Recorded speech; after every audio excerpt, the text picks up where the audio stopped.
The coffee mug slipped from Harrison Caldwell's hand, shattering against the marble floor of his penthouse office. He stared at the woman standing calmly by his conference table, her faded blue cleaning uniform a stark contrast to the mahogany and gold around her. She had just solved a problem that had stumped his entire legal team for 3 days. The document in her weathered hands contained information worth millions, written in a language none of his Harvard-educated executives could read. But somehow, this quiet woman who emptied his trash cans every evening had translated it perfectly in under 2 minutes. The sound of the broken porcelain seemed to echo forever in the stunned silence that followed. Welcome to Story Mini, where I share real stories with unexpected twists. If you like what you hear, please hit subscribe and give me a thumbs up. It really means a lot to me. Now, let's begin this story. Harrison Caldwell had built Meridian Financial from nothing into a $2 billion investment firm. At 41, he commanded respect in boardrooms across Manhattan, drove a Tesla worth more than most people's houses, and lived in a penthouse that overlooked Central Park. He was also having the worst week of his professional life. The emergency board meeting had been called for 8:30 Monday morning. Harrison rushed into the conference room, his Italian leather shoes clicking against the polished floor. 7 worried faces looked up at him from around the table. "What exactly are we dealing with?" Harrison asked, loosening his tie as he sat down. Marcus Webb, his chief legal counsel, slid a thick envelope across the table. "This arrived by courier this morning. It's from the Nakamura Corporation in Tokyo. They're threatening to pull out of the Henderson merger." Harrison frowned. The Henderson deal was worth $400 million. "Why? We had everything finalized." "That's the problem," Marcus continued. "Apparently, there's a clause in the original Japanese contract that we missed, something about environmental compliance standards. They say if we can't prove we understand the full terms, they'll consider us incompetent partners. So, translate it." "We tried. I called every translation service in the city. The document is written in classical Japanese mixed with modern legal terminology. It's incredibly complex." Harrison picked up the document, scanning the elegant characters that might as well have been hieroglyphics. "There has to be someone who can read this." "The earliest we can get a qualified translator is Thursday," said Sarah Chen, his operations manager. "The Nakamura people want a response by tomorrow morning." Harrison felt his chest tighten. $400 million hanging in the balance because of a language barrier. He looked around the room at his highly paid team, all of them useless in this moment. "All right, everyone," he said, frustration bleeding into his voice. "I'll personally pay $5,000 cash to anyone in this building who can translate this document right now. Any takers?" Nervous laughter rippled through the room. Everyone knew it was an impossible challenge. That's when a quiet voice spoke from near the coffee station. "I can help with that." Every head turned toward the corner where Luna Delacroix stood, holding a coffee pot. Her navy blue custodial uniform wrinkled from a long shift. She was perhaps 35, with intelligent dark eyes and graying hair pulled back in a simple ponytail. Harrison had seen her around the building for months, but had never really looked at her. "Excuse me?" Harrison said, certain he had misheard. Luna set down the coffee pot and approached the table with quiet confidence. "The document you're holding, I can translate it for you." Marcus Webb snorted. "Ma'am, this isn't a menu. This is complex legal terminology." "I understand that," Luna replied calmly. "May I take a look?" Harrison hesitated. The whole situation felt surreal. But with millions on the line and no other options, he handed her the papers. Luna read silently for about 30 seconds, her eyes moving across the text with obvious comprehension. Then she looked up. "This is a partnership agreement with environmental addendums," she said matter-of-factly. "The Nakamura Corporation is concerned about carbon footprint documentation and sustainable supply chain verification. They want proof that Meridian Financial has environmental compliance protocols that meet Japanese industrial standards." The room fell completely silent. "Furthermore," Luna continued, "there's a deadline clause stating that failure to provide this documentation within 48 hours will result in automatic contract termination." Marcus grabbed his phone and started dialing frantically. After a brief conversation in rapid English, he looked up with wide eyes. "I just confirmed with their New York office. She's exactly right, word for word." Harrison stared at Luna, feeling like the ground had shifted beneath his feet. "How did you know that?" "I read Japanese," she said simply, handing the document back to him. Sometimes the most extraordinary revelations come in the most ordinary moments. Over the next 2 weeks, Harrison found himself watching Luna Delacroix with growing curiosity. She arrived at Meridian Financial every evening at 6 o'clock sharp, worked efficiently through the night, and disappeared before the morning staff arrived. But now Harrison made excuses to stay late, intrigued by the mystery of the custodian who spoke Japanese. On a Thursday evening, he encountered her reorganizing files in the legal department. "Luna," he said, trying to sound casual, "that translation you did saved us millions. I'd like to offer you a bonus." She continued her work without looking up. "That's not necessary, Mr. Caldwell. Please, call me Harrison. And yes, it is necessary. What you did was remarkable." Luna finally paused, meeting his eyes. "I was just helping solve a problem." "Where did you learn Japanese?" "Here and there," she said vaguely, returning to her filing. Harrison felt frustrated by her evasiveness. "Luna, someone with your language skills could be working as a translator, making 10 times what you earn here. Why are you cleaning offices?" For the first time, her composure cracked slightly. "Sometimes life doesn't give us the choices we'd prefer." Before he could respond, her phone buzzed. Luna checked the message and her face tightened with worry. "I have to go," she said, gathering her supplies quickly. "Is everything all right?" Luna hesitated at the door. "My son's school. There's been an incident." The next morning, Harrison did something he'd never done before. He looked up an employee's personal information. What he found in Luna's file shocked him. Her previous address was listed as Portland, Oregon. Her emergency contact was Wesley Delacroix, age 7. And most surprisingly, her education section listed a master's degree in international relations from Georgetown University. Georgetown, one of the most prestigious schools in the country.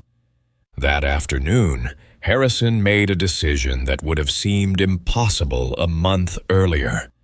He drove to Luna's address in Queens, a modest neighborhood of small houses and corner markets. Her home was a tiny blue cottage with a well-maintained garden and children's toys on the porch.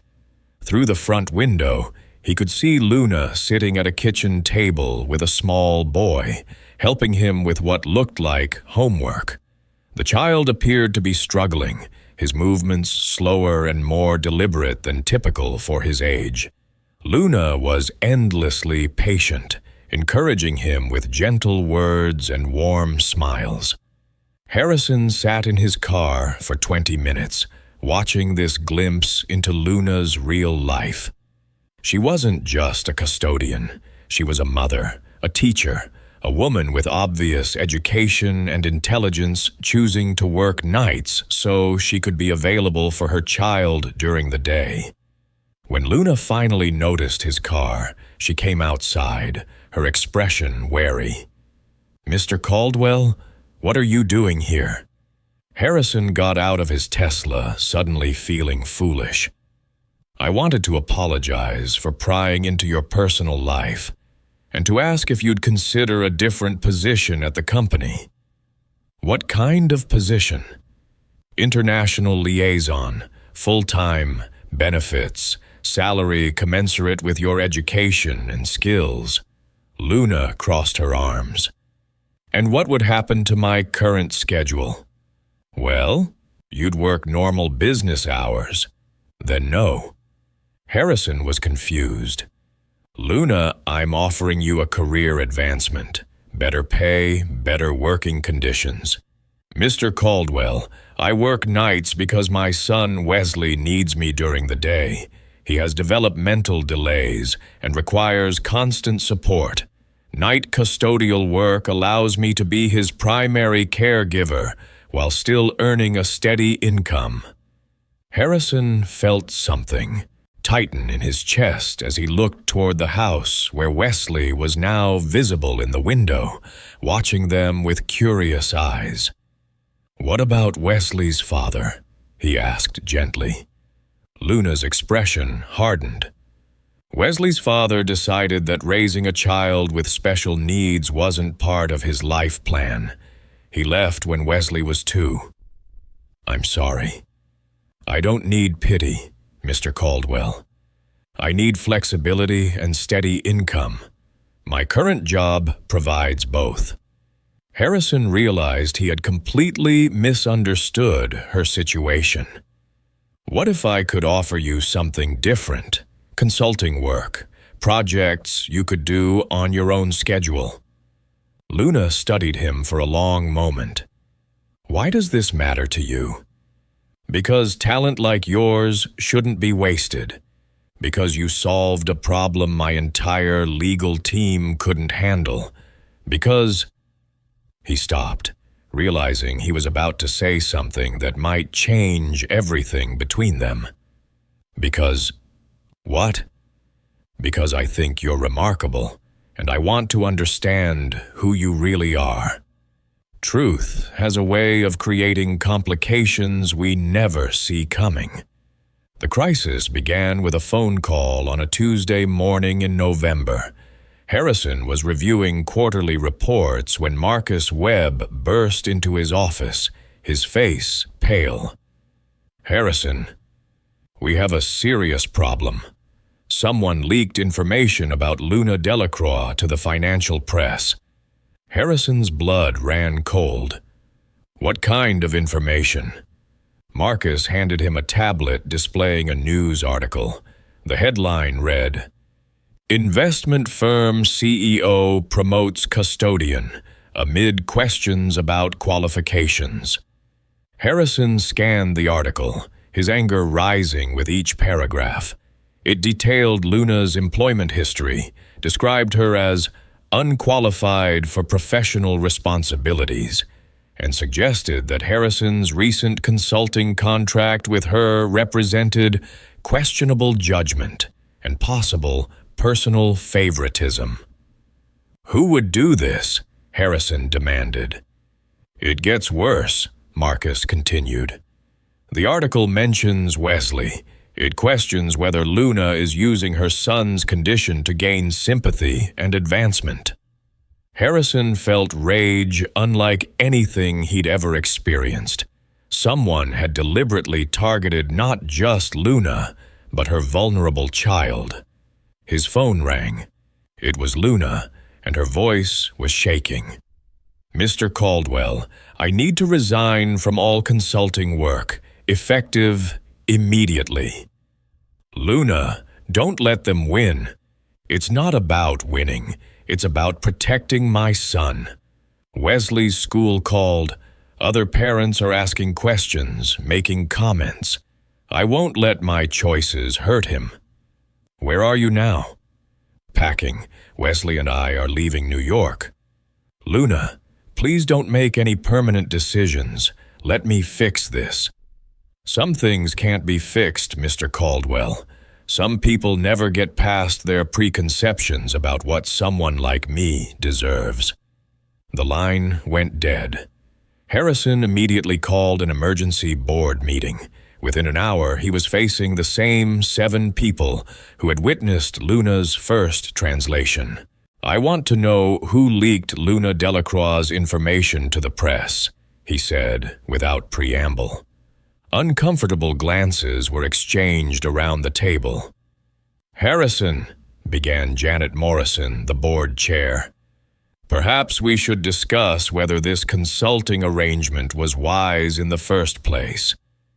Are you questioning my business judgment? We're questioning your personal judgment, said Marcus. Your relationship with this woman has clearly become more than professional. Harrison felt the room turn against him. Luna Delacroix has saved this company millions of dollars. She's more qualified than half the people in this room. She's a custodian with a child who requires expensive medical care, Janet said coldly. The optics are terrible. It looks like she's manipulating your sympathy for personal gain.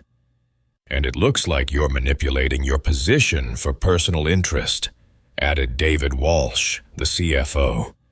Harrison realized with crystal clarity that these people, his partners, his colleagues, were more concerned with appearances than with fairness or competence.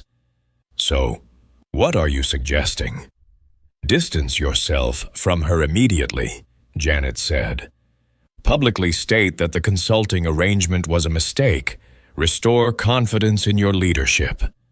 Harrison looked around the table at 7 faces that suddenly seemed stranger to him than Luna's had on that first day. And if I refuse, then we'll be forced to question your fitness to lead this company. Harrison stood up slowly. Let me be absolutely clear. Luna Delacroix is one of the most intelligent, capable, and ethical people I've ever met. If you can't see her value, the problem isn't with her. It's with you. Harrison, be reasonable. I am being reasonable, and I'm also being done with this conversation. He walked toward the door, then turned back. For the record, Luna Delacroix speaks 5 languages, has a master's degree from Georgetown, and solved problems none of you could touch. If that threatens you, maybe you should ask yourselves why. Harrison left the building and drove straight to Queens. But when he arrived at the Blue Cottage, it was empty. A "For Rent" sign sat in the front yard, and the windows were dark. Luna and Wesley were gone. Sometimes losing everything is the only way to discover what truly matters. Harrison spent 3 days trying to track down Luna Delacroix. He called every school district in the tri-state area, contacted Georgetown University, and even hired a private investigator. Nothing. It was as if she and Wesley had simply vanished. On Friday afternoon, his assistant buzzed his office. "Mr. Caldwell, there's a package for you. No return address." Inside the package was a handwritten letter and a small flash drive. Dear Harrison, by the time you read this, Wesley and I will be settled in our new home. I wanted to thank you for seeing value in me when others couldn't, and for treating my son with kindness and respect. The flash drive contains translations of 12 international contracts I completed during my time as your consultant. I hope they serve Meridian Financial well. You asked me once who I really am.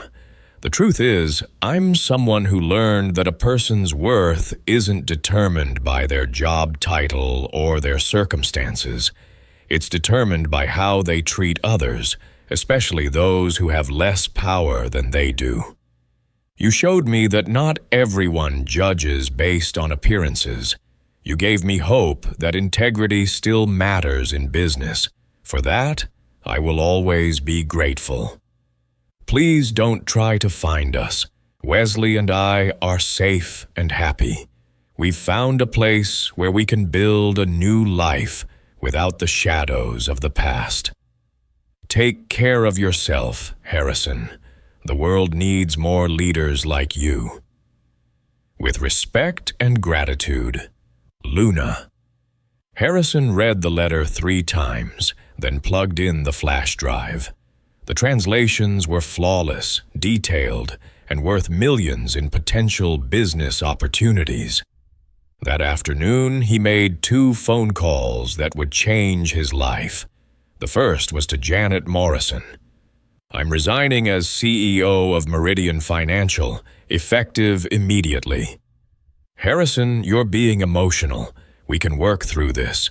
No, Janet, we can't. I've learned something important about leadership, and it's that I can't lead people whose values are fundamentally different from mine. The second call was to a headhunter in Seattle. I'm looking for opportunities in corporate consulting, international business development, and I have one requirement. I want to work for a company that values people over profit margins. 6 months later, Harrison was living in Portland, Oregon, working as an independent consultant for companies seeking to expand into international markets. His clients appreciated his direct approach and his insistence on ethical business practices. On a rainy Tuesday morning, he was grabbing coffee at a small cafe near his apartment when he heard a familiar laugh. He turned to see Wesley Delacroix, now 8 years old, sitting at a corner table with his mother. The boy was showing Luna a drawing, explaining it in careful, excited words. Luna looked up and saw Harrison. For a moment, they simply stared at each other across the crowded cafe. Harrison approached their table slowly. Luna, Wesley. Harrison, Luna said softly. What are you doing in Portland? I live here now. I left Meridian Financial. Wesley looked up with bright, curious eyes. Are you the man who was nice to my mom? Harrison smiled. I tried to be. Mom said you were the only one who saw her as smart instead of just the cleaning lady. Harrison felt his throat tighten. Your mom is the smartest person I've ever met. Luna gestured to the empty chair at their table. Would you like to join us? Over coffee and Wesley's enthusiastic stories about his new school, Harrison learned about their new life. Luna was working as a freelance translator, choosing her own clients and schedule. Wesley was thriving in a program designed for children with developmental differences. They were happy. I owe you an apology, Harrison said as Wesley colored at the table. I should have protected you better from those people. Luna shook her head. You protected us by letting us go. Sometimes the best way to help someone is to respect their choices, even when you don't understand them. Do you ever regret leaving New York? Luna looked at Wesley, who was showing them a picture he'd drawn of their new house. Never. We found something there that we never had before. What's that? Peace. The freedom to be ourselves without justification or explanation. Harrison watched Wesley carefully color inside the lines, his tongue sticking out in concentration. He seems to be doing well. He is, and he asks about you sometimes. The man who treated his mom like she mattered. She does matter. You both do. Luna reached across the table and touched Harrison's hand briefly.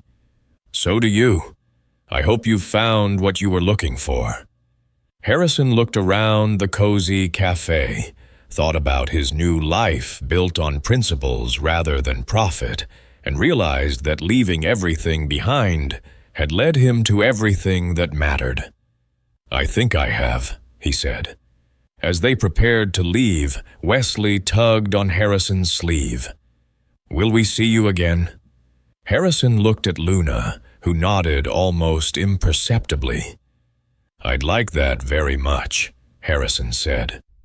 Walking out into the Portland rain, Harrison understood that some stories don't end with grand gestures or dramatic reconciliations.